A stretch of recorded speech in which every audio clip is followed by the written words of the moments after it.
বড় বড় পয়সাওয়ালা, বড় বড় মন্ত্রী মিনিস্টার, স্বাভাবিকভাবে জাতের ভিতর একটু অহংকার থাকে। কি থাকে? অহংকার থাকে, গৌরব থাকে, পয়সার অহংকার থাকে। এ হাজিদেরকে, এ বড় বড় মন্ত্রী মিনিস্টার, এদেরকে হাজি বানায়, এহরামের কাপড় ভরায়, নিয়ে গেল আরাফাতের মাঠে একসঙ্গে। কি মানি? এক সময় সাদা কালার পার্থক্য ছিল। আমার আল্লাহ কি কত সুন্দর পদ্ধতিতে সবাইকে এক জায়গায় এনে দিয়েছেন। সবার মুখে একটি স্লোগান, লাব্বাইক আল্লাহুম্মা লাব্বাইক, লাব্বাইক লা শারীকা লাক লাব্বাইক, ইন্নাল হামদা ওয়ান নি'মাতা লাকা ওয়াল মুলক লা শারীকা লাক।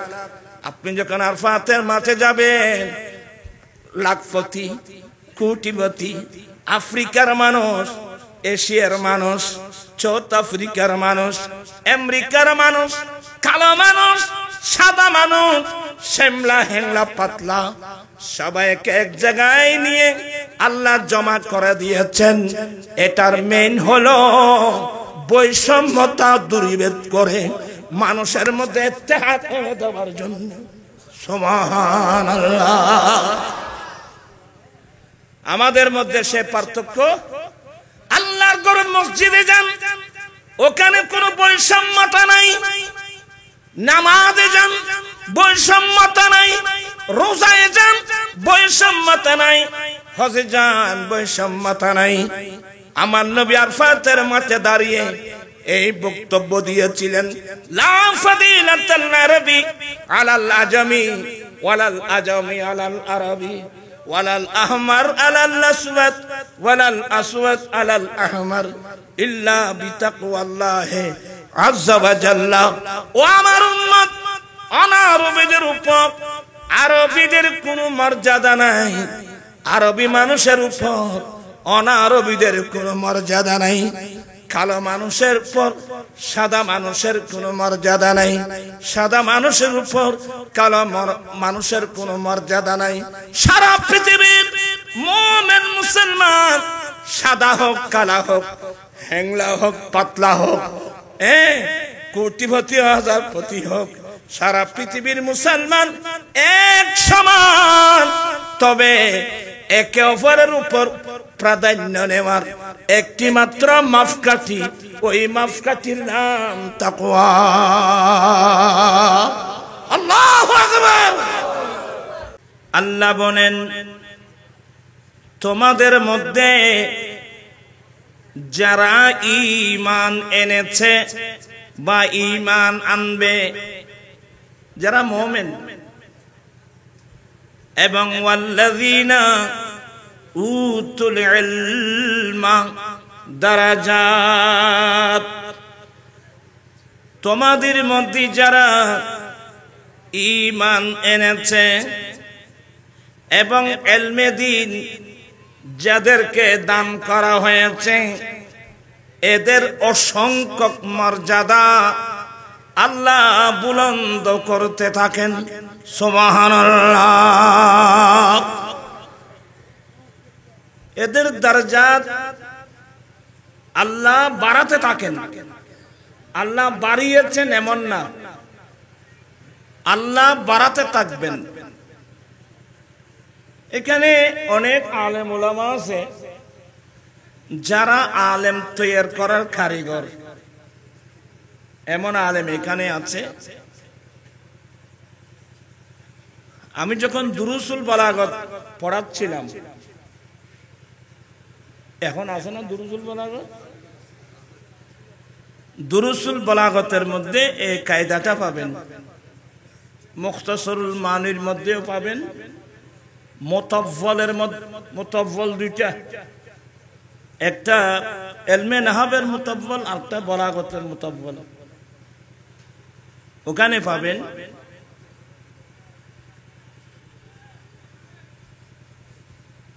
জুমলায়ে ফেলিয়ে আজকাল তরকিব আছে না, আজকাল তরকিব আছে না, जुमला फेलिया हुदूसের ফায়দা দে जुमला ইসমিয়ে সুবুতের ফায়দা দে তো এগুলো আপনাদের কষ্ট হচ্ছে একটু না বুঝলেও শুনবেন আর কি কামা যাইদুন যায়েদ দাঁড়িয়েছে তো এইভাবে যতগুলো জুমলায়ে ফেলি আছে এগুলো কিসের ফায়দা দেয় হুদুজের ফায়দা দেয় হ্যাঁ কিন্তু জুমলা ফেলিয়ে দুই প্রকার ফেল যদি মাজির সিগা হয় এটাকে বলা হয় ফেলিয়ায়ে মাযবিয়ে ফেল যদি মুজারা সিগা হয় এটাকে বলা হয় ফেলিয়ায়ে মুজারবিয়ে তো ফেল জুমলায়ে ফেলিয়ায়ে মুজারবিয়ে যখন হয় তখন সেটা ইস্তিমরারে তাজাদ্দুদির ফায়দা দেয় কি মানে হামেশা নিত্য নতুন তো ইয়ারফা এটা মুজারা সিগে ফেলিয়ায়ে মুজারবিয়ে তো আল্লাহ বলছেন যে ইয়ারফাইল্লাহুল্লাযীনা আমানু মিনকুম ওয়াল্লাযীনা উতুল ইলমা দারাজাত তোমাদের মধ্যে যারা ঈমান এনেছে যাদেরকে ইলমে দ্বীন দান করা হয়েছে এদের অসংখ্য মর্যাদা আল্লাহ বাড়াতে থাকেন সুবহানাল্লাহ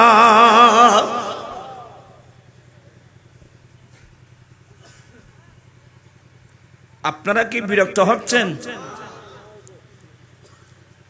আরেকটা আয়াত পড়ি বিসমিল্লাহির রহমানির রহিম ইন্নামা ইয়াখশাল্লাহ মিন ইবাদিহিল উলামা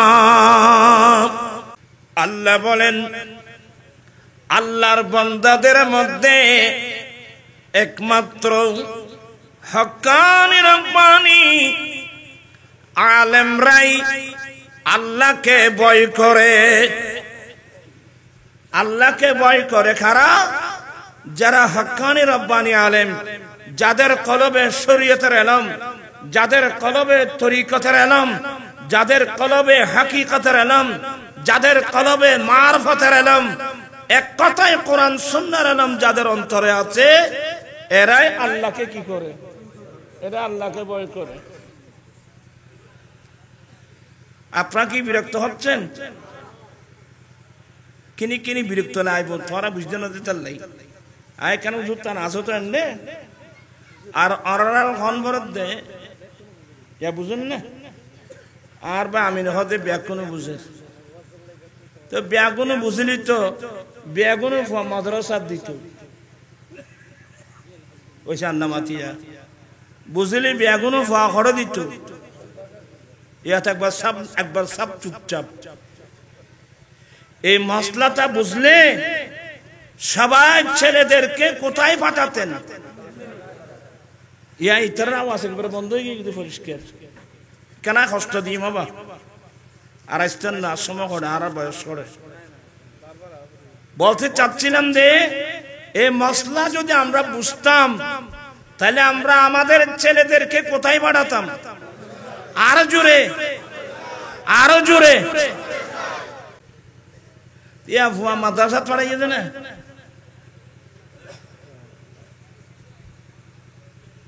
ভুয়া ঘরে পড়াইও এ জেডে পড়াইও এড়ে রে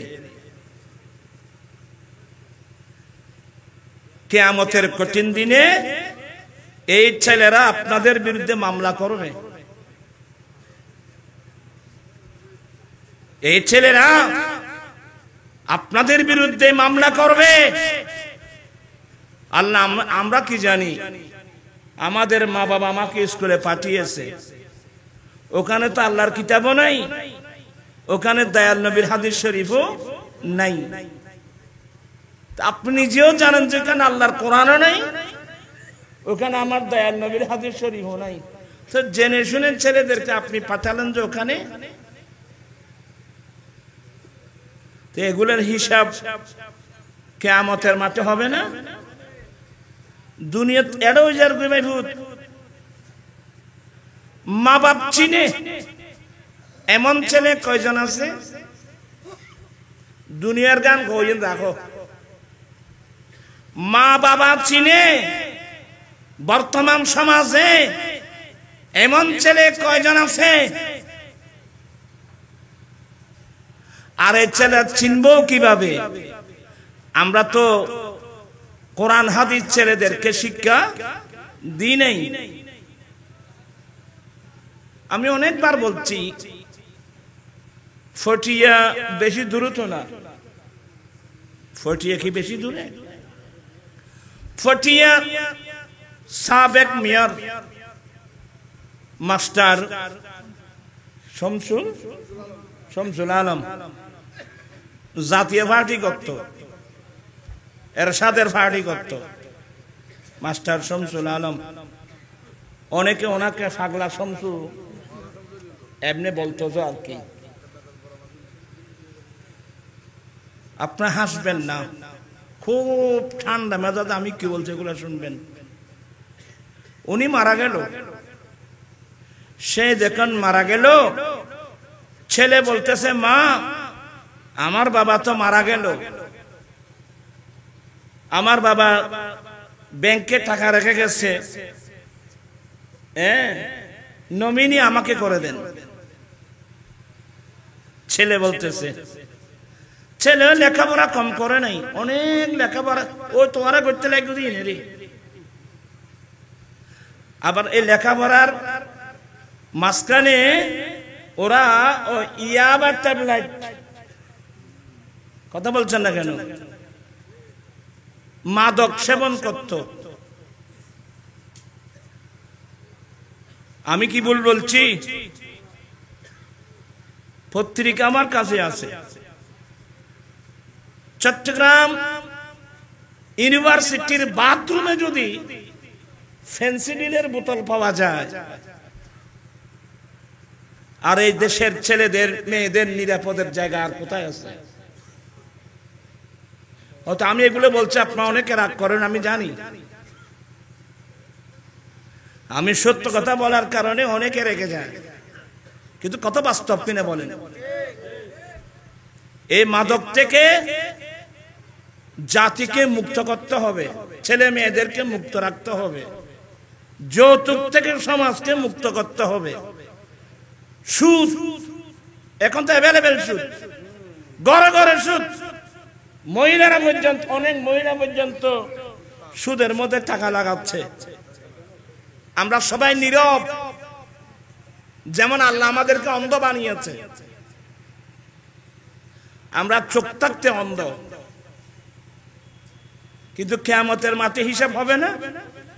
কথা বলছে না কেন? সবাই কান পেতে শুনুন।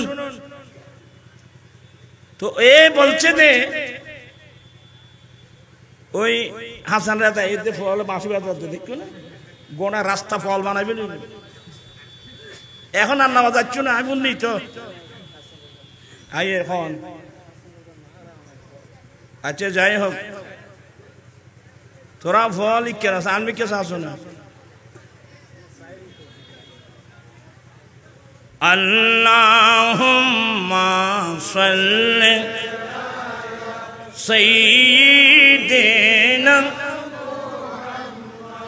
নাবিয়িনা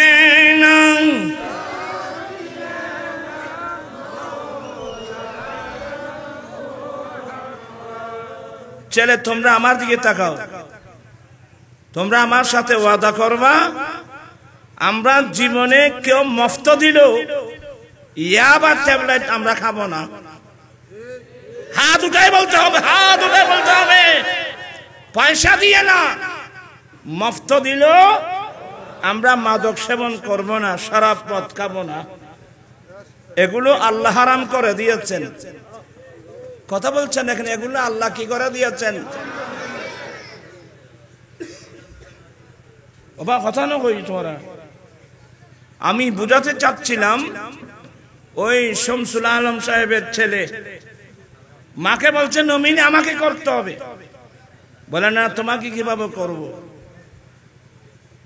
তো সে তো ওই ইয়াবা সেবন করে, এক পর্যায়ে কয়েকবার বলার পর যখন নমিনি তাকে দিচ্ছে না, সে কোমর থেকে পিস্তল বের করে মায়ের মাথায় গুলি করে মেরে ফেললো। নাউজুবিল্লাহ বলছেন, আরো জোর বলছেন নাউজুবিল্লাহ।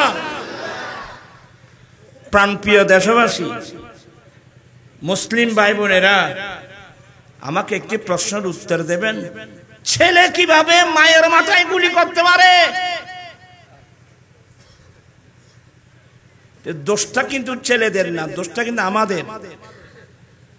ওই ছেলেদেরকে যদি আমার নবীর নির্দেশ মোতাবেক মাদ্রাসায় দেওয়া হতো, ওই ছেলেরা আল্লাহর কোরআন পড়তো, আমার দয়াল নবীর হাদিস শরীফ পড়তো, ওখানে ওরা স্পষ্ট পেয়ে যেত তাবরানী শরীফের হাদিস। আমার নবী বলেন, এ আমার উম্মত, তোমাদের জান্নাত তোমাদের মা বাবার পায়ের নিচে।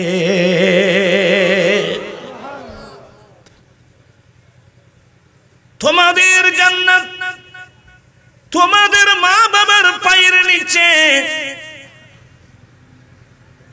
যেই ছেলে জানতে পারবে যে আমার জান্নাত আমার মা বাবার পায়ের নিচে, এই ছেলে জীবন গেলেও কোনদিন মায়ের মাথায় গুলি করতে পারবে? কথা বলছেন না কেন? একটু ঠান্ডা মেজাজে হাসন আসছি না, ও আইয়ু এটা সোজা এটা চলে যাবে,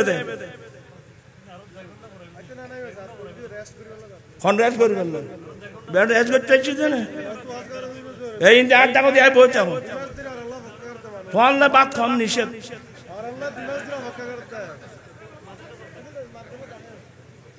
মাদ্রাসাইন দিনে না না ওবা দেবনগর যায় মুরাদ যাই করতে না না আলে মল ইটা না ওয়া শুনিবেন না, আরো বইটা কি আর গুলো দেখাইয়ে শুকাইয়ে কথাবার্তা। এ ছেলেরা তোমরা শুনছ, আমাদের জান্নাত কোথায়? শুধু মা না, মা বাবার পায়ের নিচে। মা বাবা, এখানে একটু সংকেত দিয়ে থাকি, ইসলাম বললে ইসলাম হয় না। একজন হুজুরের কাছে প্রশ্ন করা হলো, হুজুর, আলেম ওলামাদের জবানে শুনে থাকি মা বাবার পায়ের নিচে ছেলেদের জান্নাত, স্বামীর পায়ের নিচে স্ত্রীর জান্নাত, এ বিষয়ে আপনার অভিমতটা কি? প্রশ্ন সুন্দর না? এই মানুষ নিয়ে বেনা মাথা দেয় চারে আর লেখানো কথা কইও বল এখন কষ্ট দিন দেয় আর না ভাই। বলতে চাচ্ছিলাম, প্রশ্ন অনেক সুন্দর যে হুজুর, আমরা তো আলেম ওলামাদের জবানে শুনি মা বাবার পায়ের নিচে ছেলেদের জান্নাত আর স্বামীর পায়ের নিচে স্ত্রী জান্নাত, এ বিষয়ে আপনার অভিমত কি? তো উনি বলছেন যে একমাত্র বেহেশত মায়ের পায়ের নিচে। উত্তরটা বুঝছেন? একমাত্র বেহেশত মায়ের পায়ের নিচে। তো যদি একমাত্র বেহেশত মায়ের পায়ের নিচে হয়, তাহলে বাবা বাদ পড়ছে না? মানুষের বেনা মাথা দিয়ে বাফি বাদ ন করে না।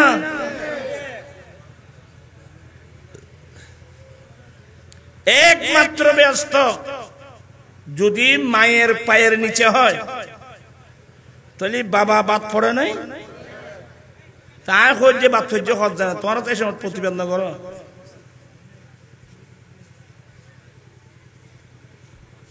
একমাত্র ব্যস্ত মায়ের পায়ের নিচে। তাবরানী শরীফের হাদিস, মা বাবার পায়ের নিচে ছেলেদের জান্নাত। ওখানে মা বাবা দুইজনের কথাই আছে, কিন্তু হ্যাঁ বিশেষ ক্ষেত্রে আমার দয়াল নবী বলছেন তোমাদের জান্নাত তোমাদের মায়ের পায়ের নিচে। এই জন্য কোরআন হাদিস বুঝা অনেক কঠিন বিষয়। মায়ের পায়ের নিচে আমাদের যখন জান্নাত বলা হলো, তো বাবা কি বাদ পড়লো? মানুষের বেনা মাথা দিয়া বাদ ন বড় ভাই, ওই একমাত্র মায়ের পায়ের নিচে বললে বাবা বাদ পড়বে। মায়ের পায়ের নিচে তোমাদের জান্নাত বললে বাবা বাদ পড়বে না, কারণ আমরা ছেলেকার মানুষ বেনা মাথা দিয়ে গুনে তুই আর ফুয়া খাল্লো যেটা আজ বাপর ফুয়া, তো শুধু মার ফাঁক তলে ব্যস্ত বলে কইলি তাই ফুয়া খার তৈরি বেটে তলে বুঝতে ব্যস্ত নাই ফোন না বলে এটা না। যখন মায়ের পায়ের নিচে ছেলেদের জান্নাত বলা হলো, বাবার পায়ের নিচে জান্নাত বলার জন্য পৃথক কোন দলিলের কোনো প্রয়োজন নাই। এই কিতাব এগুলো বুঝতে হবে আগে। প্রশ্ন করতে পারেন, আয় আবাদি তোরা কি ওয়াজ করছিস না, তোরা শেষ বিশেষ ক্ষেত্রে আমার দয়াল নবী মায়ের পায়ের নিচে জান্নাত বলছেন, মায়ের কথা বলছেন, কারণ এখানে বিরাট রহস্য। আমার নবী তো বড় বৈজ্ঞানিক, আমার নবী বড় দার্শনিক। আমার ভাইয়েরা, মায়ের কথা বিশেষ করে উল্লেখ করার কারণ হলো, খোদাই না করুক অনেক সময় আমার বাবা আমার মাকে ছেড়ে দিতে পারে, যখন স্বামী স্ত্রীর মধ্যে বনাবনি হবে না।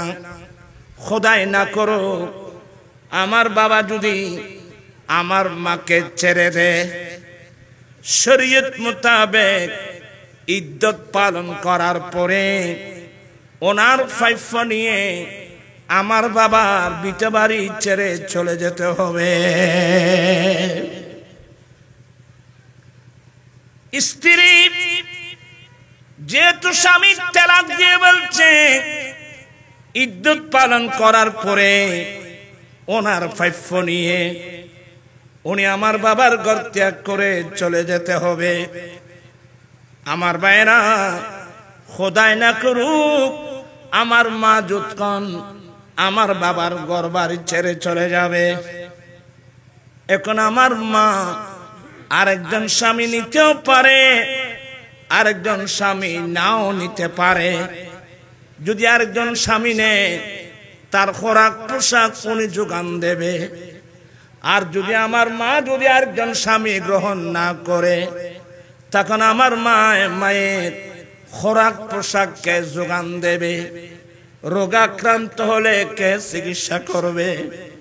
মারা গেলে দফন কফনের ব্যবস্থা কে করবে? এই জন্য আমার নবী বললেন, এ আমার উম্মত, তোমাদের জান্নাত তোমাদের মায়ের পায়ের নিচে। কি মানে? তোমার বাবা তোমার মাকে যদি ছেড়ে দেয়, তোমরা ছেলের এক সেকেন্ডের জন্য মাকে ফেলতে পারবে না। আমার দয়াল নবী আমার মায়ের খোরাক পোশাক থেকে আরম্ভ করে, চিকিৎসা থেকে আরম্ভ করে, মারা গেলে দফন কফন সবগুলো আমাদের মাথার উপর উঠাই দিয়ে বলছেন, তোমাদের জান্নাত কিন্তু তোমাদের মায়ের পায়ের নিচে। একটু ব্রেন লাগবে বাবা, আপনাদের কষ্ট হচ্ছে আমি দেখতেছি। মা বাবার পায়ের নিচে আমরা ছেলেদের জান্নাত। তোমরা ছেলেরা ভালো করে শুনো বাবু। একদিন আমার নবী মসজিদে নববীর মিম্বরের প্রথম তাগে কদম রাখলেন। আমার নবী বললেন আমিন। আবার দ্বিতীয় তাগের মধ্যে কদম রাখতে বললেন আমিন। তৃতীয় তাগে কদম রাখতে বললেন আমিন। সাহাবায়ে কেরাম প্রশ্ন করলেন নবী গো, কাউকে তো দোয়া করতে শুনলাম না, এটা তো দোয়া কবুল হওয়ার জন্য বলা হয় আমিন, আল্লাহ তুমি কবুল করো। কাউকে তো দোয়া করতে শুনলাম না, আপনি কার দোয়া কবুলের জন্য দোয়া করলেন আমিন বললেন? আমার দয়াল নবী বলেন, ও আমার সাহাবায়ে কেরাম, আমি নবী যখন এই মিম্বরের প্রথম তাগের মধ্যে কদম রাখলাম, এখানে আমার পাশে ছিল হযরতে সাইয়েদনা জিবরিল আলাইহিস সালাম। জিবরিল আলাইহিস সালাম একটি দোয়া করলেন, যে ছেলে মা বাবা পেয়ে, যে ছেলে মা বাবা পেয়ে মা বাবার খেদমত করে দুনিয়ায় থাকতে জান্নাত অর্জন করতে পারে নাই, তার উপর আল্লাহর অভিশাপ। জিবরিল এটা দোয়া করলেন, আমি নবী সমর্থন করে বললাম আমিন। এরপরে জিবরিল আরেকটা দোয়া করলেন, যেই মানুষ রমজানুল মুবারকের মতো মাস পেয়ে, রমজান শরীফের মতো মাস পেয়ে, রমজানুল মুবারকের মতো মাস পেয়ে, যেই মুসলমান আল্লাহর কাছে কেঁদে কেঁদে ইবাদত রিয়াজত করে আল্লাহর কাছে গুনাহ মাফ করাতে পারে নাই, তার উপর আল্লাহর অভিশাপ। আমার নবী বলেন, আমি তার সমর্থন করে বললাম আমিন। আল্লাহ তুমি জিবরিলের দোয়াটা কবুল করো। তৃতীয় নম্বর, আমি যখন তৃতীয় নম্বর তাকে কদম রাখছিলাম, জিবরিল বলেন, যেই ব্যক্তির সামনে ইয়া রাসূলুল্লাহ আপনি নবীর নাম মোবারক উল্লেখ করা হলো, যে উম্মতের সামনে আপনি নবীর নাম উল্লেখ করা হলো, আপনি নবীর নাম শুনে যেই ব্যক্তি আপনি নবীর উপর দরুদ শরীফ পড়ল না, তার উপর আল্লাহর অভিশাপ। আমি নবী সমর্থন করে বললাম আমিন। আরে কষ্ট হন না ওনার আসিয়াতুন ফুয়া বেগুন শুদ্ধ হয়ে জঙ্গ পড়ল। মুসলিম শরীফের হাদিস, আমার নবী বলেন, যেই ছেলে দৈনিক একবার মা বাবার চেহারার দিকে মায়ার দৃষ্টি দিয়ে দেখবে, আহা এনে আমার জন্মদাতা বাবা, এনে আমার গর্ভধারিণী মা, এই কথা বলে যেই ছেলে দৈনিক একবার মা বাবার চেহারার দিকে মায়ার দৃষ্টি দিয়ে দেখবে, আল্লাহ তাকে কবুলকৃত একটি হজের সওয়াব দান করবে।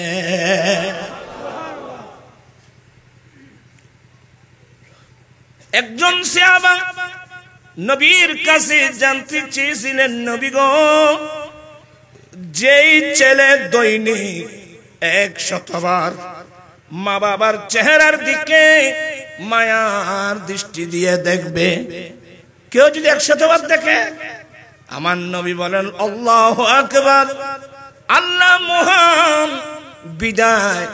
যে ছেলে দৈনিক 100 বার মা বাবার চেহারার দিকে মায়ার দৃষ্টি দিয়ে দেখবে, আল্লাহ কবুলকৃত 100 হজের সওয়াব দান করবে। দ্বীপসরতের মানুষ এই তালিম গুলো স্কুলে নাই, কলেজে নাই, ইউনিভার্সিটিতে নাই, এ তালিম পাওয়া যায় তো দরবারে মুস্তাফা।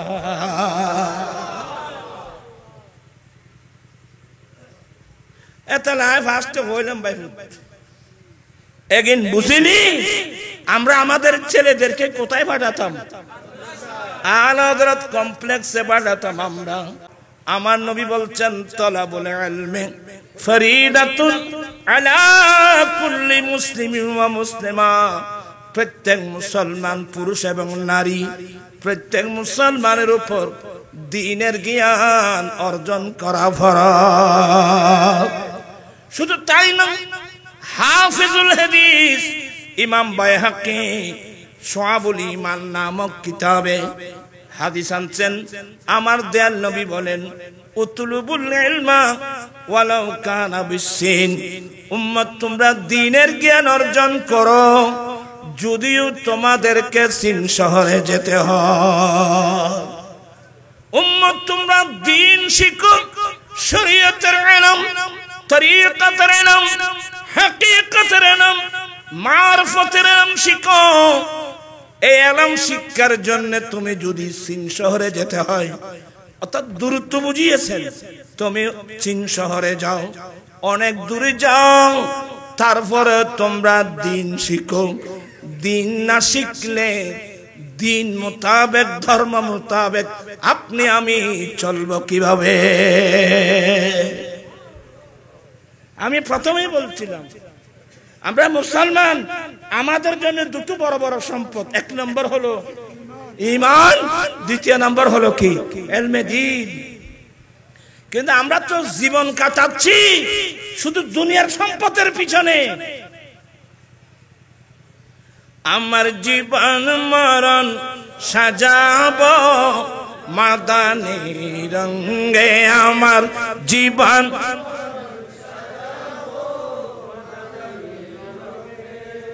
দীপসরতিন মানুষ লেখাই রো আদা মরা, সব আদা মরাবে হরাইলে নরম করে বাদি একখানা মহব্বত করে ভরিবে নি, তরকারি জাল দিলি তো গট গট গট গট করে দেয়, জালের শেষ গট গট আনি একখানা দেরি হইলি সালন আলাই আলাইয়ের বুঝিতে। আর আমি এখন আলাইয়ে মুসলমান ভাই সাহেব হরফ। আমার জীবন মরণ সাজাবো মাদানী রঙে, আমার জীবন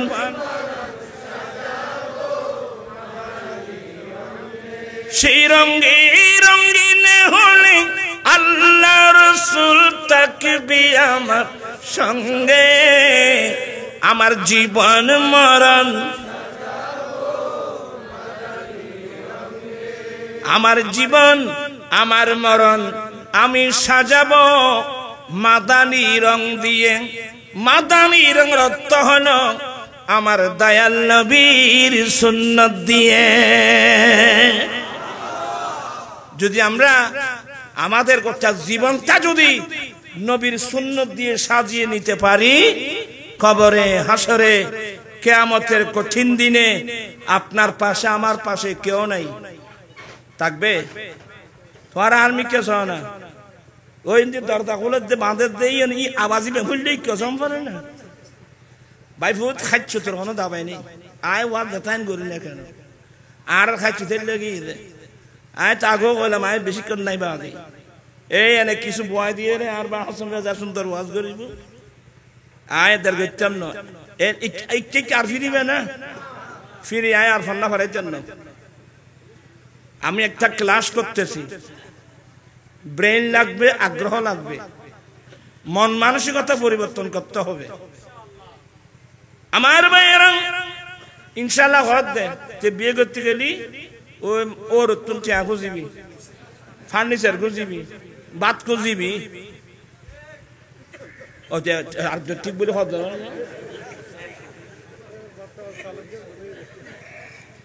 আজ আল্লাহ বেগুন ওয়াদা করিবে যে যৌতুক দেওয়া হারাম, যৌতুক নেওয়া হারাম। আমরা নবীর সুন্নাত মোতাবেক বিয়ে করতে পারি না। একটা বাস অবাধে আই এ মাড়ত নর যেন না আই যেন হন আর যেন নেই মাড়র মিদি হয়তো তুই যে বিলুর মাছ আয় বিলুর বোকা। আজকে 15 বছর এই যৌতুকের বিরুদ্ধে আমি আন্দোলন করতেছি। কয় বছর? 15 বছর, অথচ কাজটা আমার ছিল না, কাজটা ছিল সরকারের। আবার এগুলো বলতে গেলে রাজনীতি এসে যাবে। আমাদের দেশে তো রাজনীতি নাই, আছে হতে কিন্তু দুর্নীতি। দুর্নীতির নাম রাজনীতি নয়, রাজনীতির নাম দুর্নীতি নয়। রাজনীতি একটা ইবাদত, জনগণের হক, রাষ্ট্রের হক, সমাজের হক জনখবর, তারপরে না বুঝিবে। খলিফা মুস্তানজাদ বিল্লাহ গৌসে পাকের দরবারে 10 তলের স্বর্ণ মুদ্রা, কত হইলে? আর ভাই আমিনুল্লাহ 1 তলে আনিলে ই ব্যস্ত পৌঁছা দিই, আমিও দিতাম, যা তোরে ব্যস্ত পৌঁছাই দিই। ব্যস্ত করে দায় তো কইতে তো না পারে। ওয়ালিকুল সম্রাট মাহবুব সুবহানি আশিক ইজদানি পীর নাসানি পীর মীর মুহিউদ্দিন হযরত আব্দুল কাদের জিলানী গিলানী রহমাতুল্লাহ আলাইহির দরবারে বাগদাদের খলিফা মুস্তানজাদ বিল্লাহ 10 তলে স্বর্ণ মুদ্রা আনলো। আমার গৌসে পাক হাসানি এবং হুসাইনি, আমার নবীর বংশধর, মাতৃভূমি ফারসে, মাতৃভাষা ফারসি। আমার গৌসে পাকের দরবারে 10 তলের স্বর্ণ মুদ্রা নিয়ে খলিফা মুস্তানজাদ বিল্লাহ আসলো। তা আমার নবীর বংশের একটা ঐতিহ্য, মেহমানদেরকে মেহমানদারি করা। কি করা? মেহমানদারি করা। মেহমান মুসলিম না, হিন্দু হোক, বৌদ্ধ হোক, খ্রিস্টান হোক, জুম্মা হোক, চাকমা হোক, মেহমান মেহমান। আমি মেহমানদারি করতে হবে, কারণ অনেক বিধর্মী, অনেক ইহুদি নাসরা কলমা পড়ে মুসলমান হয়েছে আমার নবীর দরবারের মেহমানদারি দেখে।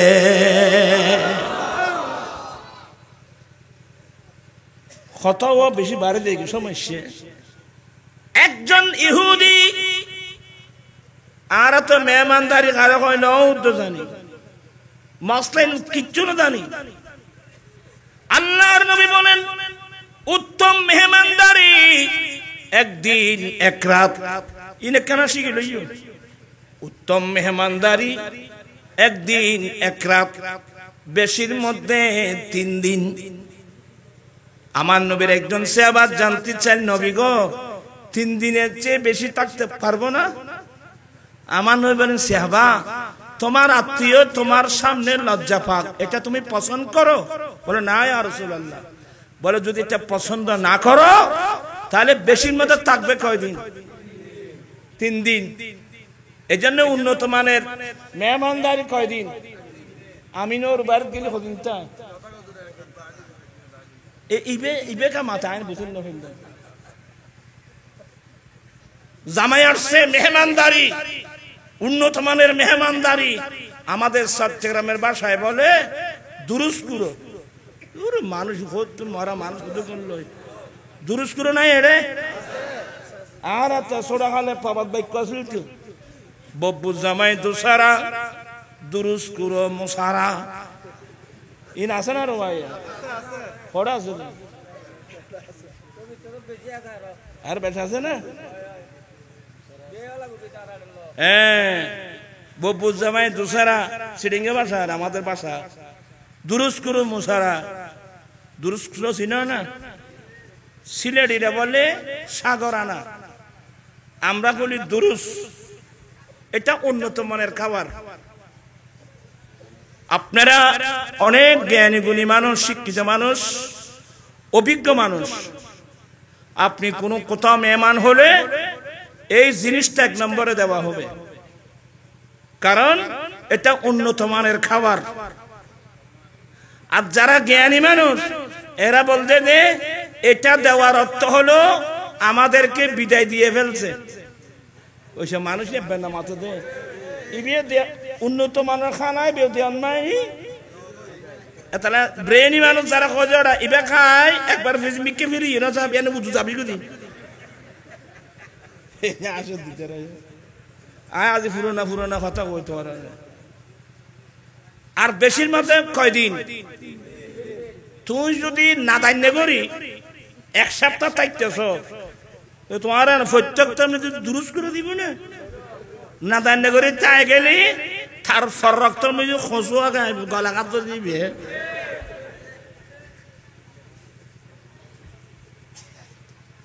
একটু কিছু কথাবার্তা বলছি সামাজিক কিছু উন্নত মানের মেহমানদারি একদিন এক রাত বেশির মধ্যে কয়দিন এই মশলাগুলো মনে থাকবে তো একজন ইহুদি আমার নবীর দরবারের মেহমান হলো এগুলোর দায়িত্ব ছিল হযরত সাইয়েদনা বেলাল রাদিয়াল্লাহু তাআলা আনহুর দায়িত্ব ছিল কত বড় ভাগ্যবান হযরত সাইয়েদনা বেলাল রাদিয়াল্লাহু তাআলা আনহু আফ্রিকায় বাড়ি পৃথিবীতে যাদের কোনো দাম নাই নেগ্রু কালো বর্ণের মানুষ বর্তমান যে রাষ্ট্রের নাম ইউটোপিয়া কালো মানুষের এক সময় এমন একটা সময় ছিল পৃথিবীতে কালো মানুষের কোনো দাম আরে বাবা এখন সারা বিশ্বে আমেরিকা নেতৃত্ব দিচ্ছে আর আমেরিকা ওরা নিজেদেরকে পৃথিবীতে সভ্য জাতি দাবি করছে আর যারা নিজেকে সভ্য জাতি দাবি করে সে আমেরিকার মধ্যে এখনো শ্বেতাঙ্গ আর কৃষ্ণাঙ্গের লড়াই সাদা কালার পার্থক্য আর সাদা কালার পার্থক্য বর্ণের বৈষম্যতা আইনের বৈষম্যতা সমস্ত বৈষম্যতা উৎখাত করে সাম্যনীতি বিশ্ববাসীকে উপহার দিয়েছেন নবী মুহাম্মদুর রাসূলুল্লাহ সাল্লাল্লাহু আলাইহি ওয়াসাল্লাম চিৎকার দিয়ে বলুন না সুবহানাল্লাহ এই যে প্যান্ডেলের নিচে হাজার হাজার মানুষ বসছেন এখানে সাদা মানুষ আছে কালো মানুষ আছে পয়সাওয়ালা আছে রিকশাওয়ালা আছে আমরা সবাই এক পাশে বসছি কেউ কি কারো দেখে কোন চোখে দেখছে এই তুই কি নাক ডাকা দিবে দেন না এগুলো নাই উঁচু নিচু নাই বিদাবিদ সব সমান বুল প্রবে নিচু নাই বিদাবিদ সব সমান বুল প্রবেদ আদম হাওয়া হতে পয়দা সবাই আদম হাওয়া হতে পয়দা এই শরণ রাখি এখন মধু বাণী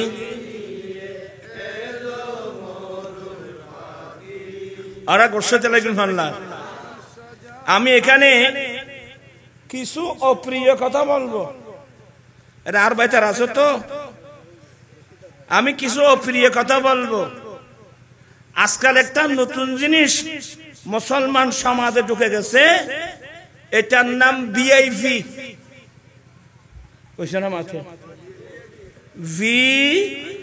ভিআইপি এটা আমি আরফাতের মাঠে দেখলাম গাড়ির পিছনে লেখা ভিআই এন দোলাই দিলাম দেয়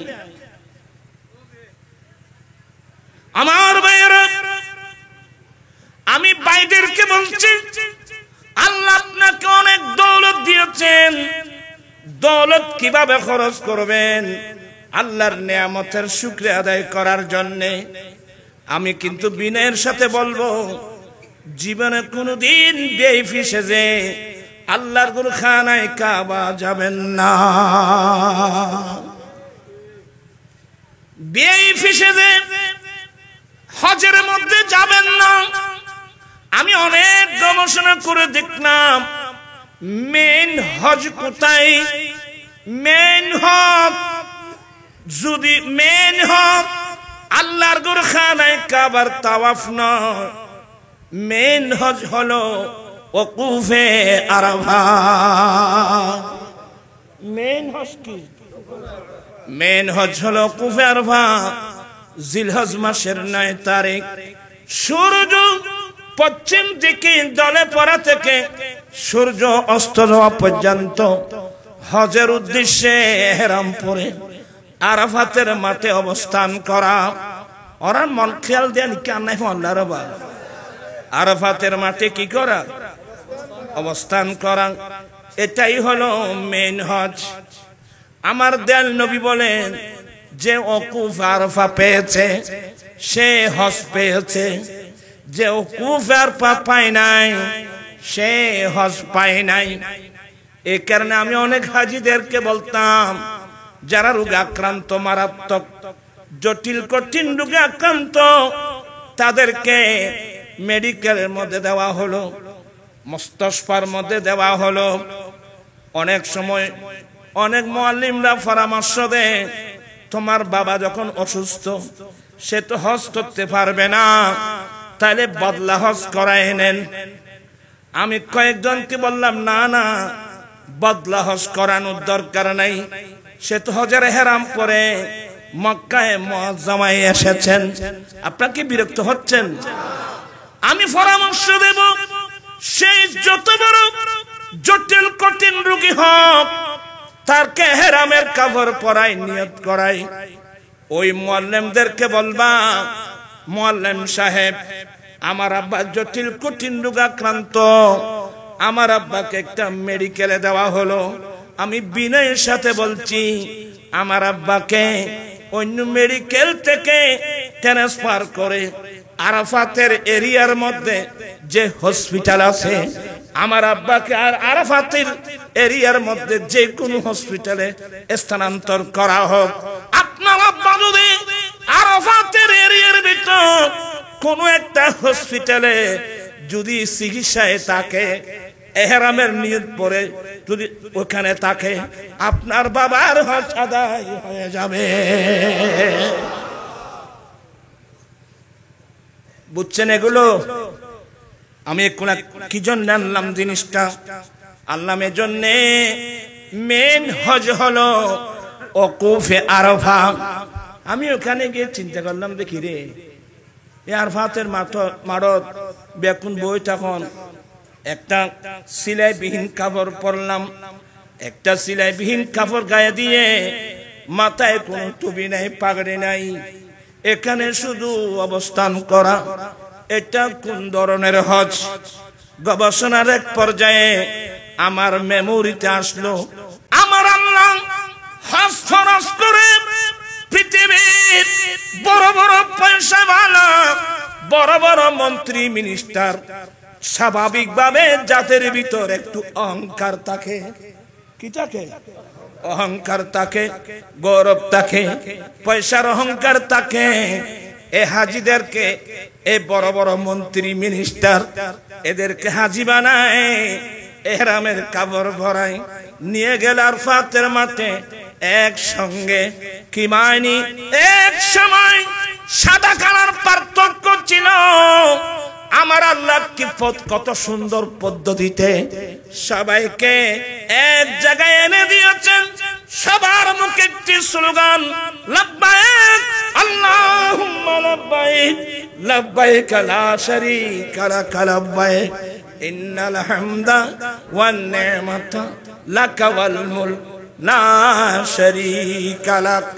আপনি যখন আরাফাতের মাঠে যাবেন, লাখপতি, কোটিপতি, আফ্রিকার মানুষ, এশিয়ার মানুষ, সাউথ আফ্রিকার মানুষ, আমেরিকার মানুষ, কালো মানুষ, সাদা মানুষ, শ্যামলা হেংলা পাতলা, সবাইকে এক জায়গায় নিয়ে আল্লাহ জমা করে দিয়েছেন। এটার মেইন হলো বৈষম্যতা দূরীভূত করে মানুষের মধ্যে ইত্তেহাদ এনে দেওয়ার জন্য। সুবহানাল্লাহ। আমাদের মধ্যে সে পার্থক্য। আল্লাহর ঘর মসজিদে যান, ওখানে কোনো বৈষম্যতা নাই। নামাজে যান, বৈষম্যতা নাই। রোজায় যান, বৈষম্যতা নাই। হজে যান, বৈষম্যতা নাই। আমার নবী আরাফাতের মাঠে দাঁড়িয়ে এই বক্তব্য দিয়েছিলেন, লা ফাদিলাতাল আরবি আলাল আজমি ওয়ালাল আজমি আলাল আরবি ওয়ালাল আহমার আলাল আসওয়াদ ওয়ালাল আসওয়াদ আলাল আহমার ইল্লা বিতাকওয়াল্লাহি আযজা ওয়া জাল্লা। ও আমার উম্মত, অনারবীদের উপর আরবীদের কোনো মর্যাদা নাই। আরবী মানুষের উপর অনারবীদের কোনো মর্যাদা নাই, কালো মানুষের উপর সাদা মানুষের কোনো মর্যাদা নাই, সাদা মানুষের উপর কালো মানুষের কোনো মর্যাদা নাই। সারা পৃথিবীর মুমিন মুসলমান সাদা হোক কালা হোক, হ্যাংলা হোক পাতলা হোক, কোটিপতি হাজারপতি হোক, সারা পৃথিবীর মুসলমান এক সমান। তবে একে অপরের উপর প্রাধান্য নেওয়ার একটি মাত্র মাপকাঠি, ওই মাপকাঠির নাম তাকওয়া। আল্লাহু আকবার। বিশ্ববাসীকে আমার নবী যেই দর্শন এনে দিয়েছেন, এত সুন্দর ভালোবাসা মোহব্বত, আমার আল্লাহ ডাইরেক্ট বলে দিয়েছেন ইন্নামাল মুমিনুনা ইখওয়া। মুমিন মুমিন কি মানুষের বেন্না মাথা দিয়ে আইন মোমেন মোমেন সাইয়ু এই কইতেন বলে ভাই বহুত কথাবার্তা হইব। আর এক কান কই কে বুঝে কে না বুঝে এত আর কইতেও মনে হয় কি বুঝছো না। ইসলাম মানে বুঝেন? আমার আল্লাহ বলেন ইয়া আইয়ুহাল্লাযীনা আমানু দুখুলু ফিস সিলমি কাফা। এ মুমিন বান্দা, আলহামদুলিল্লাহ, তোমরা পরিপূর্ণভাবে পূর্ণাঙ্গ রূপে ইসলাম ধর্মের ভিতর ঢুকে যাও। আদান কি? আদান ওইখানে নুস নুস হয় না, অর্ধেক এদিকে অর্ধেক এদিকে, হ্যাঁ উনুস হয়। তোরা না জানার দিন আয় আরবি না জানার দিনে নুস কদে সংক্ষেপে নুস নিঃসত্য নুস হয় রে বাজি। এ মুমিন বান্দা, তোমরা পরিপূর্ণভাবে ইসলামের মধ্যে কি এছাড়া মাথায় না পারে বহুত দুঃখ আছে বাজি ডর ধরে হয় কোথায়? আচ্ছা, ইসলাম শব্দের অর্থ কি? চাই খনক হইতে চাই এই নেনে ও মানুষ তুমি জায়গাটা ইনে রে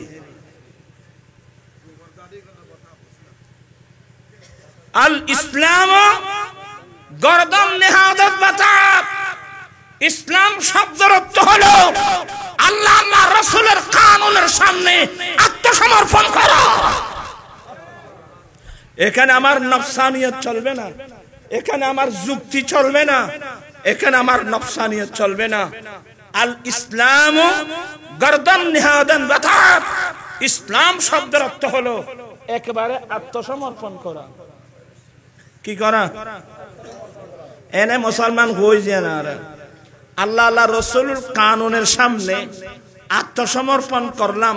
এমনকি আমরা কয়জন আছি?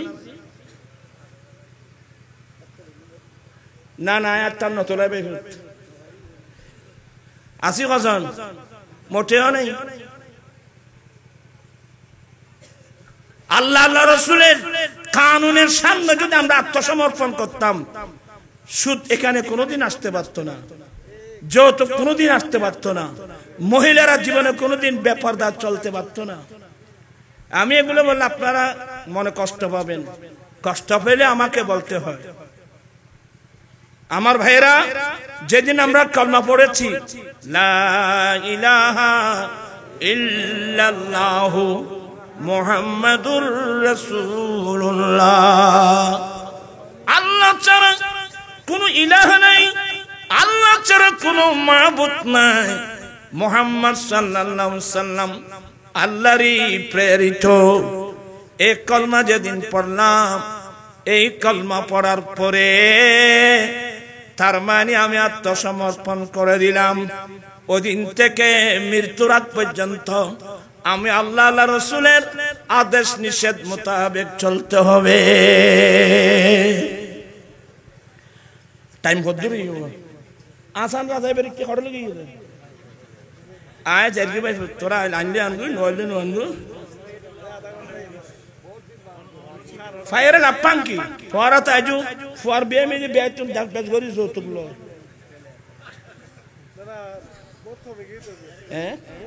কমি না আল্লাহ দিলি বহুত কমি বলি একবার জঙ্গ বলি বহুত কমি কাগজে না না আর সবে লাইলে কোনো লাভ নেই তোমার আল্লাহ আল্লাহ রসুল সুন্নত মোতাবেক চলো আর নবী সুন্নত মোতাবেক চলি ওরা হদ দিবে হদ দে না চাই আজকের মাহফিল থেকে কোন কোন ছেলে আসো হাত উঠাই ওয়াদা দেবে যে আমি যৌতুক ছাড়া শাদী করবো আমার নবীর সুন্নত মোতাবেক আছে একজন দেখি দুই কয়জন তিন ইতারাই এই বিড়ি গাইন আর্মিকে দিয়ে দিন ব্যাকল তো তোর কোনো করে বিড়ি করতি নারায়ে তাকবীর নারায়ে রিসালাত নারায়ে গাউসিয়া জামাত আহলে সুন্নাত আল্লাহ অনেক ভাইরা হাত উঠায় ওয়াদা দিয়েছে ওরা যৌতুকবিহীন শাদী করবে আল্লাহ তুমি তাদের ওয়াদা কবুল করে নাও আর এত কষ্ট না বা যে ছেলেরা সত্যি যারা ওয়াদা দিয়েছ বা ওয়াদা দাও নাই এই ফিতনা ফাসাদের যুগে যে ছেলে দুনিয়ার মায়া পায়ের নিচে দিয়ে বুক বাড়া নবীর প্রেমার ভালোবাসা নিয়ে যদি সিদ্ধান্ত নিতে পারো আমি শাদী করব আমার নবীর সুন্নত পালনের জন্য বেয়াদবি মাফ করবেন সুন্দরী বউ নিয়ে এনজয় করার জন্য না আমি বিয়ে করব আমার নবীর সুন্নত পালনের জন্য এক নম্বর দ্বিতীয় নম্বর আল্লাহ তোমার নবী বলছেন আমি মারা গেলেও যদি নেককার ছেলে রেখে আসতে পারি যে ছেলে 5 ওয়াক্ত নামাজ পড়ে পড়ে দোয়া করবে আল্লাহুম্মা রাব্বিরহামহুমা কামা রাব্বায়ানি সগীরা এই ধরনের দোয়া যে সমস্ত ছেলে করবে এই দোয়ার দ্বারা মা বাবার আমলনামা কিয়ামত পর্যন্ত চলতে থাকবে অতএব আল্লাহ আমি বিয়ে করছি এক নম্বর তোমার নবীর সুন্নত পালন দ্বিতীয় নম্বর একজন দুজন নেককার ছেলে পাওয়ার জন্য আমার ভাইয়েরা আপনি যদি আল্লাহর পক্ষ থেকে নেককার ছেলে সন্তান পাওয়ার জন্য আপনি যেদিন বিয়ে করবেন আমি কসম করে বলবো আপনি আপনার ইচ্ছে মোতাবেক করতে পারবেন না আমরা নবীর সুন্নত মোতাবেক শাদী করতে চাই কি চাই না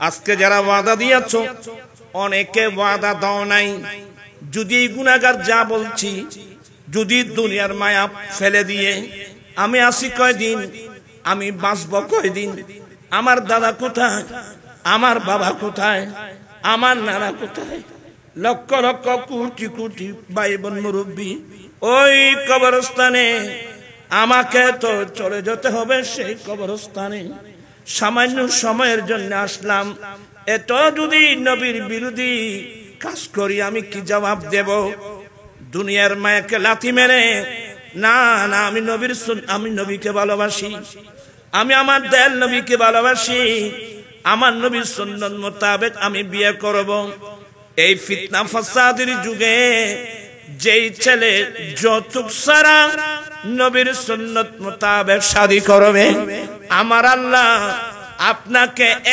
100 শহীদের সওয়াব দান করবেন ফরানা কালা ব্যাকরণ হর গায়ে বাজে দুকুত জীবনে কালা রাসূলুল্লাহ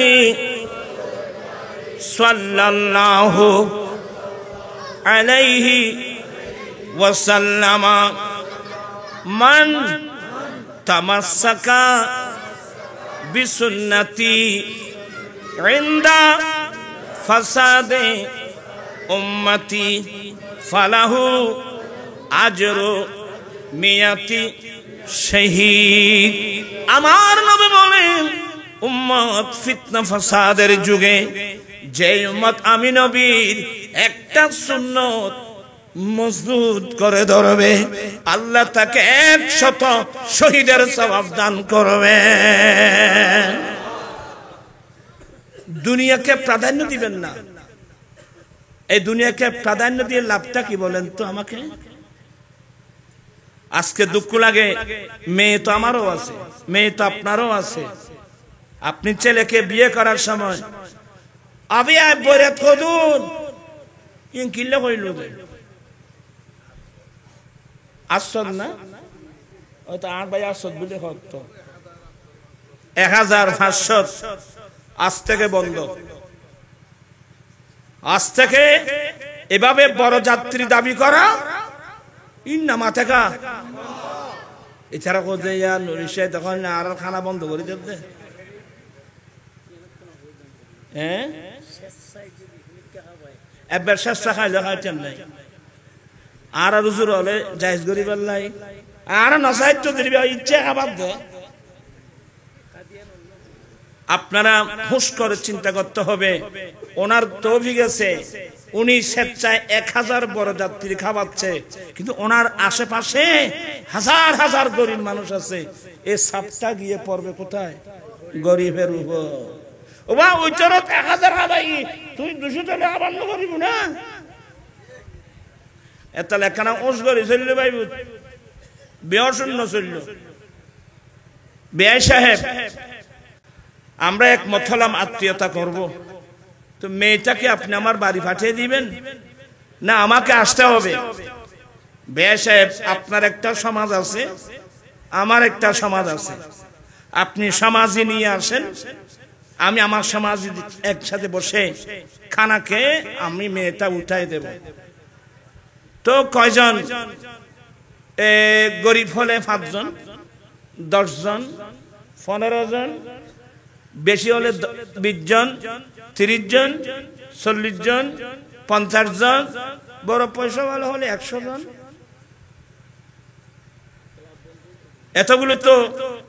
এতগুলো যথেষ্ট। খেলা বন্ধ হইতো না ভাই, খাবার আছে তো নাই, খাবার আছে তো, খেলা বাড়া বন্ধ হইতো না। কিন্তু খানা আর খড়াই গণ্য বাড়ি দি, খানা মাইফার বরত ন, খানা তো ফুয়ার বরত। আল্লাহর নবী বলেন, সুম্মা আউলিম ওয়ালাউ কানা বিশাতিন। উম্মত, তুমি শাদী করেছ, একটা ছাগল জবাই করে হলেও মানুষকে ওলিমা খানা দাও। ওলিমা খানা আমার দয়াল নবীর সুন্নাত। আয় ওই দেখেন কথা খিলতে কর কোন ইয়া কি করব আর বরে ধরিবে না। আমি আমার ৩ জন ছেলেকে শাদী করায় প্র্যাকটিক্যাল শিক্ষা দিয়েছি, শুধু আন্দোলন না।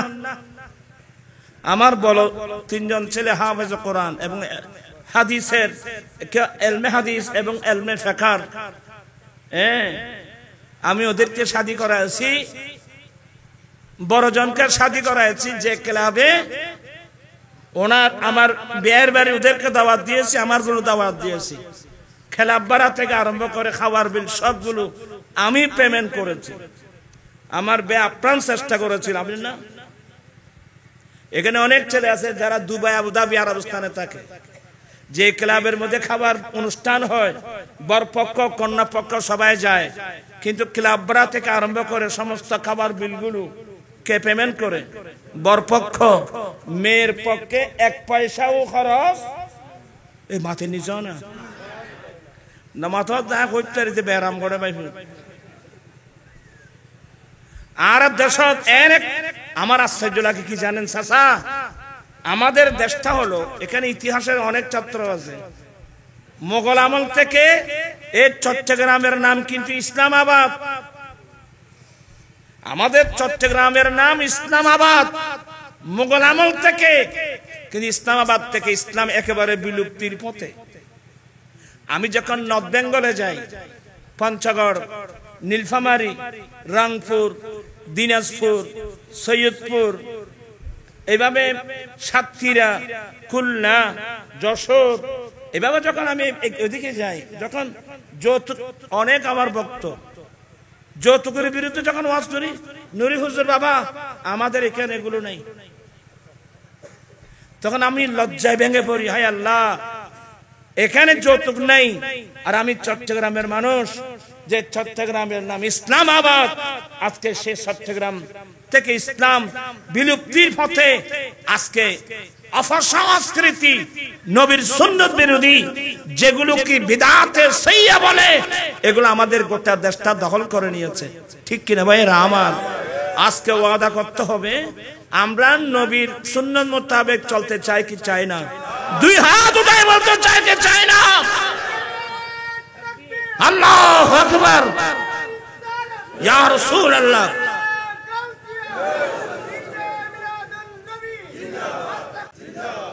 আমার জীবন মরণ সাজাবো মাদানী রঙে, আমার জীবন মাদানী সেই রঙে রঙিন হলে আল্লাহ রাসূল থাকবি আমার সঙ্গে।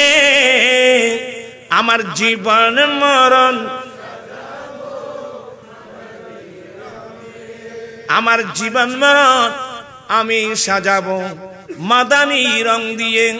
আমরা যদি জন্মলগ্ন থেকে মৃত্যুকাল পর্যন্ত আমরা আমাদের গোটা লাইফটা যদি নবীর সুন্নাত মোতাবেক সাজিয়ে নিতে পারি, কবরে, হাসরে, সাকরাতের বিছানায় আপনার পাশে আমার পাশে কেউ না, কিন্তু আমার দয়াল নবী তো থাকবে। এটার বড় দুঃখ তো আছে দ্বীপ সরতির মানুষ। নবী চাইব না,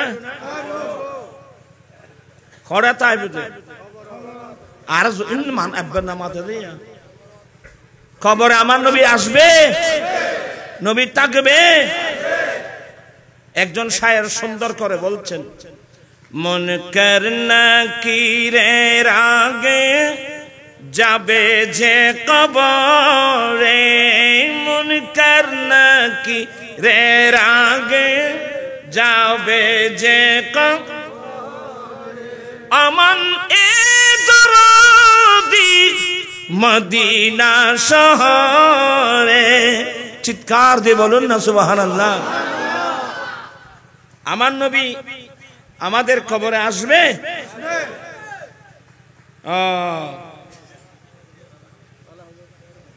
আমার নবী আমার কবরে আসবে।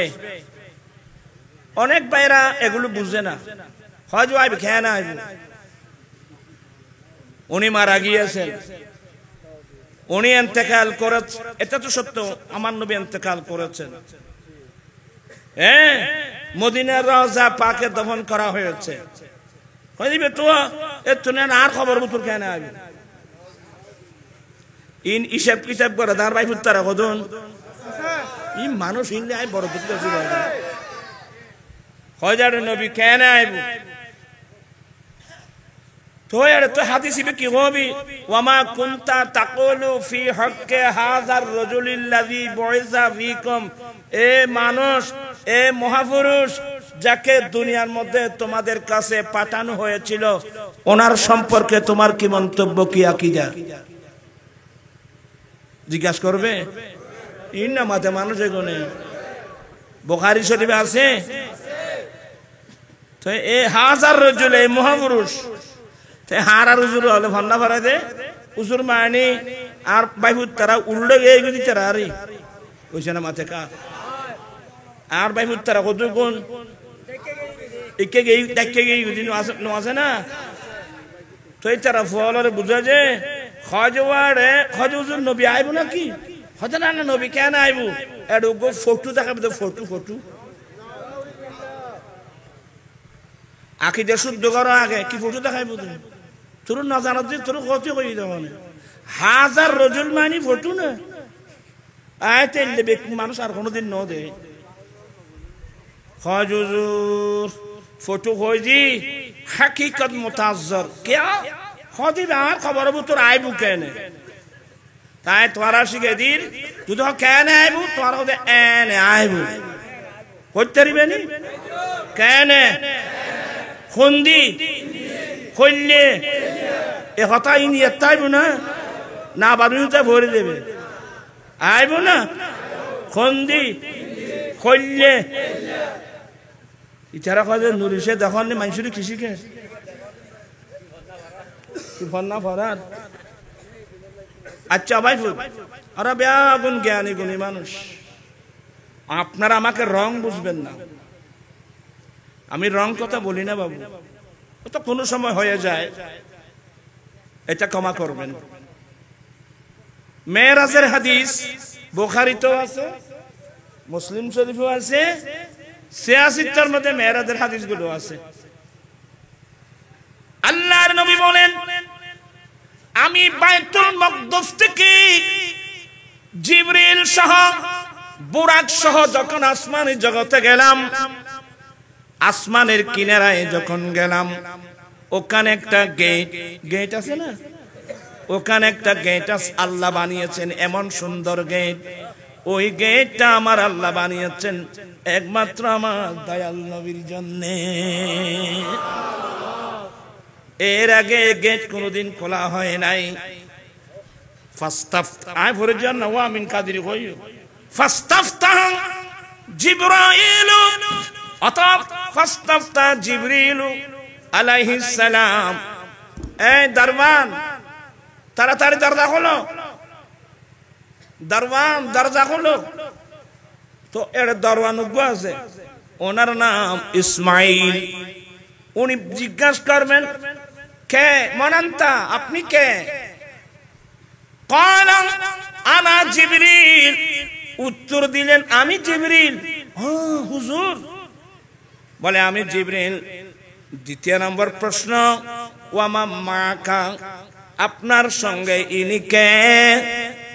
বলে ইনি মুহাম্মদ সাল্লাল্লাহু আলাইহি সাল্লাম। কয়টা হলো? 2। তৃতীয় নম্বর প্রশ্ন, ওনাকে কি দাওয়াত দেওয়া হয়েছে? বলে হ্যাঁ, ওনাকে দাওয়াত দেওয়া হয়েছে। ইবের আদৈত্য নয়, ইবে দদ দিয়ে আনন্দ সুবহানাল্লাহ কইবে না ভাই। মকামে মুস্তাফা হড় কইতারেন না, আল্লাহ নবীর দদ দিয়ে রে যাচ্ছে। वही नाम के मकी हुए सर अर्श तखो तनसी हुए, वो नबी है जिसी के ये मकान, वो खुदा जिसी का मकान ही, वो कमाल हुस्न ने हुजूर है। চিৎকার দিয়ে বলুন না সুবহানাল্লাহ। আই ইঙ্গলি দেরি ভিডিও বহুত দেরি গিয়ে বলতে চাচ্ছিলাম, কয়টা প্রশ্ন? আপনি কে? আপনার সঙ্গে ইনি কে? ওনাকে কি দাওয়াত দেওয়া হয়েছে? তিনি প্রশ্নের উত্তর যখন পেয়ে গেলেন, ওই গেট মুহূর্তের মধ্যে গেট খুলে দেওয়া হলো। গেট যখন খুলে দেওয়া হলো, আমার নবী বলেন, আমি জিবরিল বুরাক সহ প্রথম আসমানে যখন কদম রাখলাম, ওই গেটের পাশে দেখলাম একজন নূরানি সুরতের মানুষ বসে আছেন। একজন নূরানি সুরতের মানুষ বসে আছেন। জিবরিল বলেন, নবী গো, ইনাকে চিনেন? ওরা আর কথা লইতে লাগবে বললাম, বা তোরা হলে তাই কইম করতো। জিবরিল বলেন, নবী গো, ইনাকে চিনেন? আমার নবী, তুমি বলো না, তোমার ডিউটি তুমি আদায় করো, তুমি বলো। বলে হুজুর, হাযা আবুকা আদম, ইনি আপনার বাবা আদম আলাইহিস সালাম। ফাসাল্লিমু, আপনি ওনাকে একটু সালাম করুন। আমার নবী সালাম করলেন। আদম আলাইহিস সালাম সালামের উত্তর দিয়ে দোয়া দিলেন, মারহাবা ইয়া ইবনে সালেহ, মারহাবা ইয়া নবী সালেহ, এ নেককার নবী, নেককার সন্তান, মারহাবা।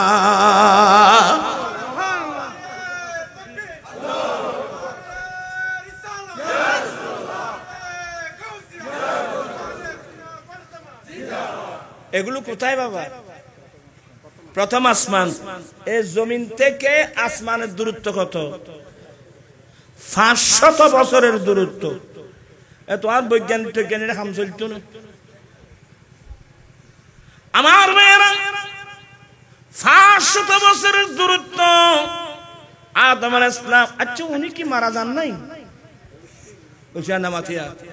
আদম আলাইহিস সালাম মারা যান নাই? আদম আলাইহিস সালাম মারা গিয়েছেন, ইন্তেকাল করেছেন তখন থেকে প্রায় 7-8 হাজার বছর আগে ওনাকে দফন করা হয়েছে এক রিওয়ায়াত মোতাবেক শ্রীলঙ্কার পাহাড়। আসিনারো তুই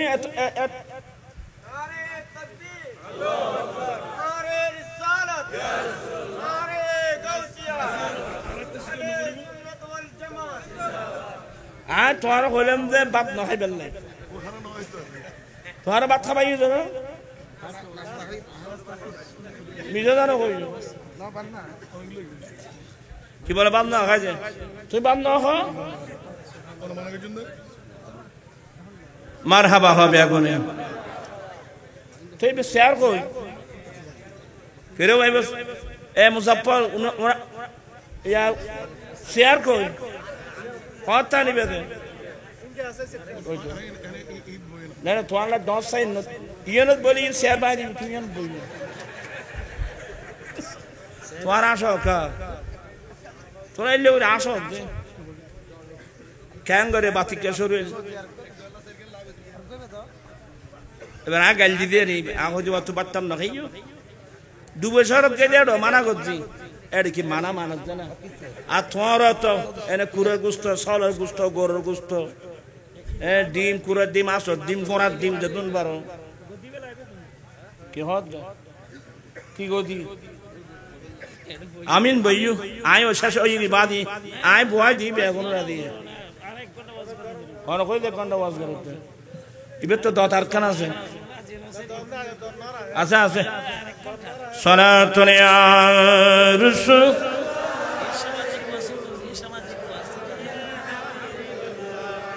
আপনারা কি বিরক্ত হচ্ছেন?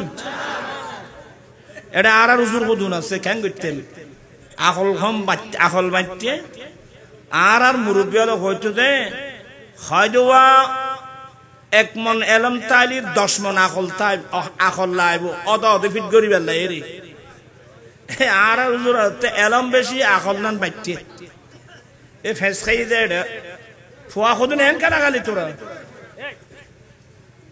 বাসা তোমরা দিকে বসো না না তুই আচ্ছা তোমার নাম একটু ইন তো আল্লাহ গুলো আল্লাহ নয় ইন তো আল্লাহ ইচ্ছে দেবে এখন তো ইয়া কি বলতাম চাইলাম দে ওরে দেখতে পাচ্ছি মাথা ঠিক নেই। আপনার সবাই শিক্ষিত মানুষ, হ্যাঁ ওনার এক রিওয়ায়াত মোতাবেক হুজুরের মাজার শরীফ শ্রীলঙ্কার পাহাড়ে, আরেক রিওয়ায়াত মোতাবেক মক্কায় মুআজ্জামার পাহাড় আবু কুবাইস পাহাড়ে। ওয়াল্লাহু আলাম, আল্লাহ বেহতর জানেন, আল্লাহ ভালো জানেন। উলামাদের খেদমতে আমার বিনয়ের সাথে অনুরোধ থাকবে, আপনারা ছাত্রদেরকে জনগণকে হাদিসের অপব্যাখ্যা দিবেন না। বুঝেন না আসলে একটু আমাদের সাথে মত বিনিময় করলে হয়ে যাবে ইনশাআল্লাহ। যেমন আমি আঙ্গুল দিয়ে দেখাই দিচ্ছি আদম আলাইহিস সালাম কোথায়, আবার বলবে দিও প্রথম আসমানে। এই জমিন থেকে আসমানের দূরত্ব কত? 500 বছরের দূরত্ব। ইন্তেকাল করেছেন 7,000 বছর আগে, কিন্তু মেরাজের রাত্রে আদম আলাইহিস সালাম প্রথম আসমানে, দ্বিতীয় আসমানে ঈসা আলাইহিস সালাম, তৃতীয় আসমানে ইউসুফ আলাইহিস সালাম, এভাবে ষষ্ঠ আসমানে মুসা আলাইহিস সালাম, সপ্তম আসমানে ইব্রাহিম আলাইহিস সালাম। আলেম ওলামারা ওয়াজ করে, বিশেষ করে মুসা আলাইহিস সালাম। মুসা আলাইহিস সালাম বলেন, নবী গো, আল্লাহ তো আপনাকে দাওয়াত দিয়ে এনে দিদার দান করেছেন, ইয়া রাসূলুল্লাহ আপনার উম্মতের জন্য কিছু দিয়েছেন? আমার নবী বলেন, মুসা, আল্লাহ আমার নবীর জন্য এমন নিয়ামত দিয়েছেন, এত বেশি নিয়ামত দিয়েছেন অন্য কোন নবীকে দান করেন নাই। বলে, ইয়া রাসূলুল্লাহ আমাকে একটু বলুন না কি দিয়েছেন? আমার নবী প্রথমে বলতে, মুসা আমার আল্লাহ আমার উম্মতের জন্য 50 ওয়াক্ত নামাজ দিয়েছেন। ওয়াজ এগুলো ও মতন সাবরা করে না, সারি বেগম খালি সবাই করে। হাদিস এগুলোকে ফেলে দিতে পারবে? আমার নবী মুসা আলাইহিস সালাম বলেন, হুজুর আপনার উম্মত 50 ওয়াক্ত নামাজ পড়বে না। ইরজিউ ইলা রাব্বিক, আপনি আপনার রবের কাছে ওয়াপস যান, নামাজ কমায় আনুন। উম্মতের কথা শুনে আমার দয়াল নবী আল্লাহর দরবারে চলে গেলেন। সুবহানাল্লাহ। রাসূল আপনি আবার আসছেন যে? আল্লাহ আগে তো তুমি আনছিলা, এখন আমি উম্মতের মায়ায় আসলাম। আল্লাহু আকবার। আমার উম্মত তো 50 ওয়াক্ত নামাজ পড়বে না। ও আচ্ছা, কমাই দিতাম। হ্যাঁ, আল্লাহ একটু কমাই দিলে। বলে রাসূল আসছেন যখন 5 ওয়াক্ত কমাই দিলাম। দেখুন এটা 5 ওয়াক্ত, কোন কোন রওয়ায়াতের মধ্যে একসাথে 10 ওয়াক্ত কমাই দিলাম। আমার নবী এগুলো নিয়ে আসতেছিলেন। ইবে মুসা আলাইহিস সালাম ইবে করে এই মানুষ ইনলে মুসা আলাইহিস সালাম কই? আচ্ছা, মুসা আলাইহিস সালাম ষষ্ঠ আসমানে, তো ওনার মাজার শরীফ কি খালি? ওই জান্নাতি ওনার মাজার শরীফ কি খালি? আহা, আজকে কত জাতের মৌলবী দেখলাম, ক্যাসেট শুনলাম। উনি যখন ওইদিকে গেলেন এদিকে নাই, এদিকে আসলে ওদিকে নাই। আর পাবলিকের ওয়াজ বুঝাতে বড় বড় হুজুর হলে ওইদিকে গেলে যখন এদিকে নাই, এদিকে আসলে ওইদিকে নাই। আমি বলবো, তুমি নিজ কোরআন হাদিস বুঝো নাই, পাবলিকদেরকে কোত্থেকে বুঝাবেন? তুমি নিজে গুমরাহ, পাবলিককে গুমরাহ করতেছো। এখন আমার এই প্রশ্নের উত্তর দাও। মুসা আলাইহিস সালাম যখন কোথায়? ষষ্ঠ আসমানে। তো মুসা আলাইহিস সালামের কবর শরীফ কি খালি হয়ে গেছে? আমি বলবো না।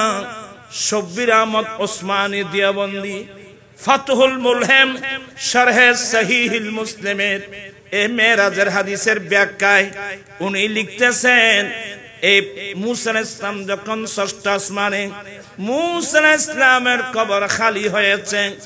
আজ পর্যন্ত পৃথিবীর ইতিহাসে কোন মুহাদ্দিস মুফতি এই কথা বলে নাই।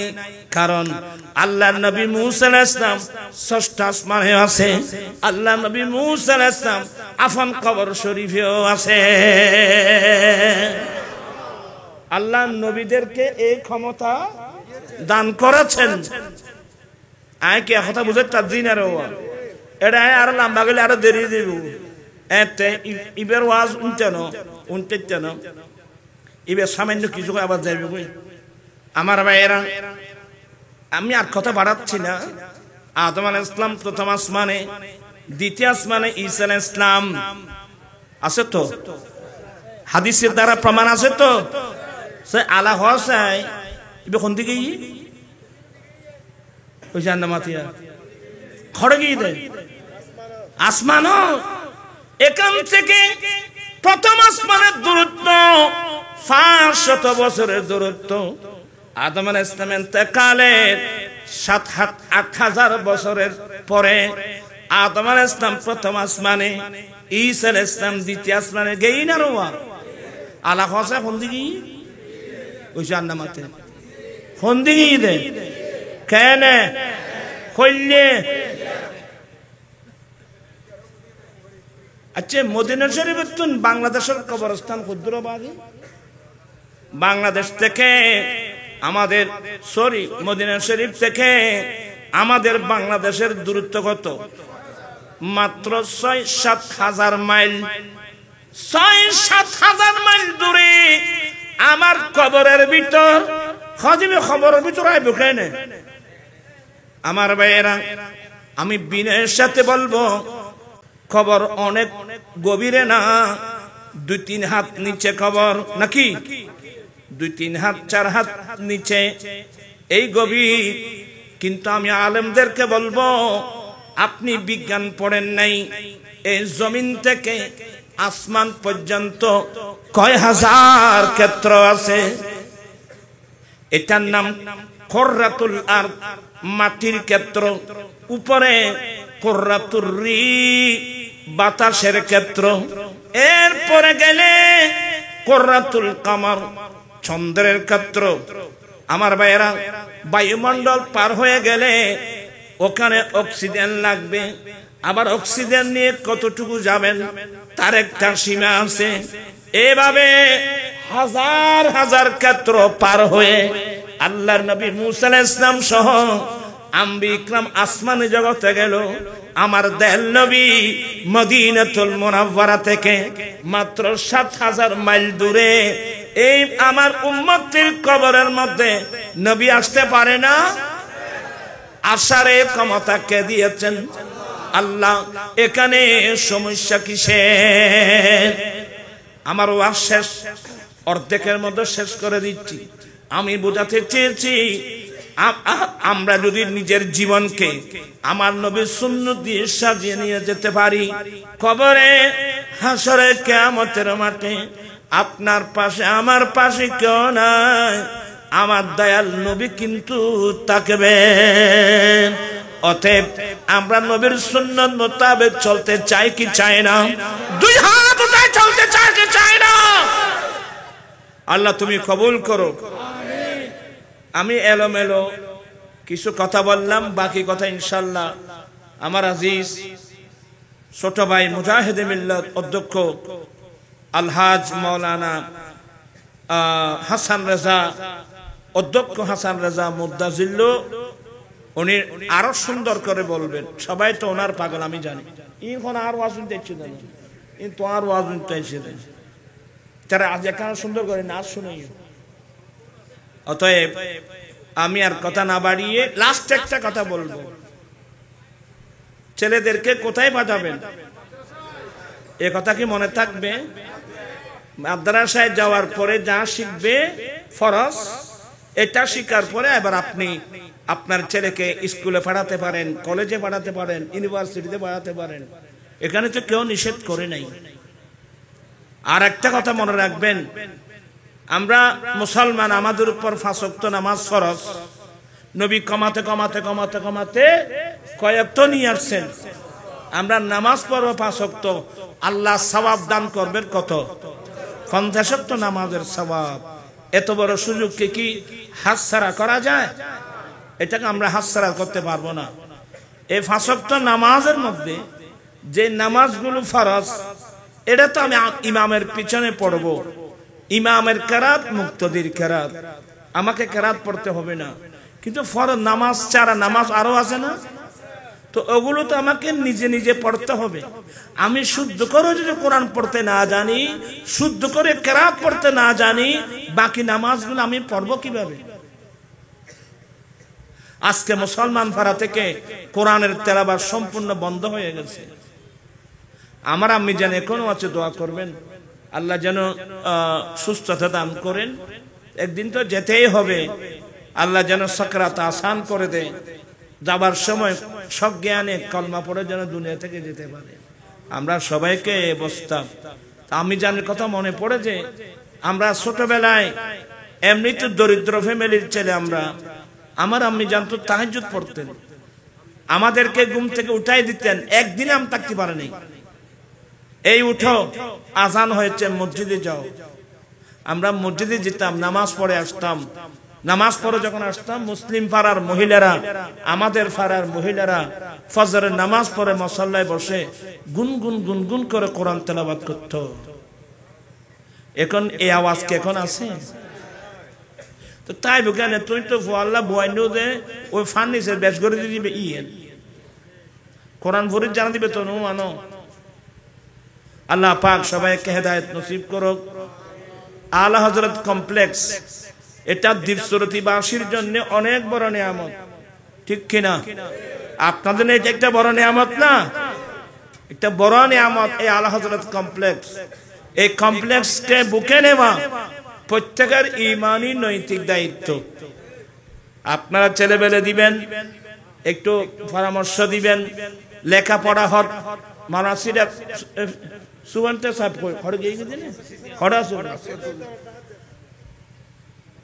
ইয়া চারা শেখ দিবি তোমার ঠিক বলে ফরা চালাই গুনা নড়া চালাই কি চারা শেখ দিবি ইয়া শেখ দিতাম বুঝলি ইনশাল্লাহ হুজুররা সুন্দর করে পড়াবেন আপনারা ছেলে মেয়েদেরকে মাদ্রাসায় দেন ভুল কোনোদিন করবেন না কিন্তু আজকে কোরআন তেলাওয়াত মুসলমান ফারা থেকে কমপ্লিট কি হয়ে গেছে বন্ধ হয়ে গেছে আমরা বড় নিমক হারাম আমরা কিয়ামতের মাঠে নবীর সামনে মুখ দেখাতে পারবো না কিন্তু সবাই বসুন আহলে সুন্নাত ওয়াল জামাতের আকায়েদের উপর অটল থাকবেন আহলে সুন্নাত ওয়াল জামাতের আকীদা একমাত্র কোরআন সুন্নাহ ভিত্তিক আকীদা আহলে সুন্নাত ওয়াল জামাত সারা ইসলামের নামে অনেক দল আছে কিনা এরা কিন্তু তাদের সত্যতা কোনোদিন প্রমাণ করতে পারবে না